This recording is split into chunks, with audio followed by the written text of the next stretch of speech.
Hello and welcome to my impressions of the Resident Evil 2 demo. This is a remake of the original and it plays much like an action game like Resident Evil 4 did. And it's free to download until the end of January for everybody. This is a 30-minute demo to give you a taste of what Resident Evil 2 is going to be like. And it's one shot. You get 30 minutes, that's all you get. Or you get until you manage to get to the end of the demo, end of the story, which took me about 23 minutes. And you are allowed to die though, so don't worry about that. I wasn't sure whether death would mean the end of it, so I was very careful, and I began double tapping every zombie and body that I came across. But, well, what's the number 2 rule in Zombieland? Make sure you double tap all zombies. And I found out later in this demo that it was actually a good idea, because around halfway through I double tapped a zombie that I'd already killed, and it reanimated. It came back to life.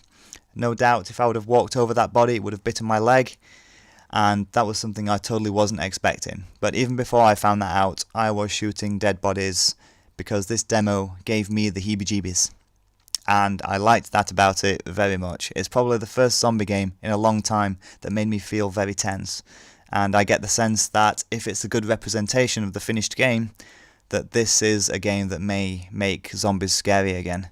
It's very dark, and although a lot of horror games make the mistake of making their game pitch black because they think that will make it scary, that's not the truth. And this demo does it right, I think, because there are some very dark corridors here, but not so dark that you can't see what you're doing. And you get a flashlight, and there are some sources of light from outside and other light switches that you can turn on to make some rooms feel safer than they actually are. But the game isn't too dark, and I think it adds to the atmosphere. And as I've said, by the end it was very nerve-wracking. I was double tapping most enemies, checking my corners. There were enough loud noises to make me jump, but not enough to get me annoyed that there were too many jump scares, you know. I found that it found a good balance between the two. I felt like death was around every corner, and that's the staple of a good horror game in my opinion. Even such recent games as Resident Evil Biohazard had areas that I knew were safe. And while safe rooms are in this demo, there's 2 of them, I never felt that I was safe anywhere.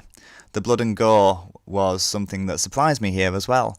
It was so very detailed and disgusting, and it's everywhere.